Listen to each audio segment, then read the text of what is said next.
Greek Mythology. Episode 3, The Age of Olympus. After the Great War, Zeus and his brothers won. They became the new rulers of the world. Zeus said, "We will share this world."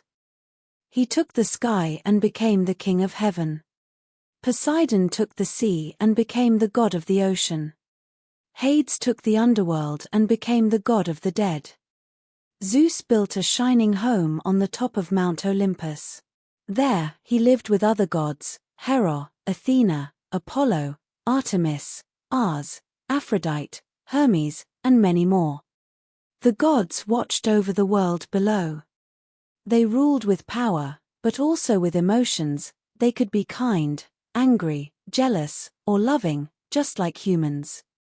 And so began the Age of Olympus, the time when gods and humans lived under the same sky.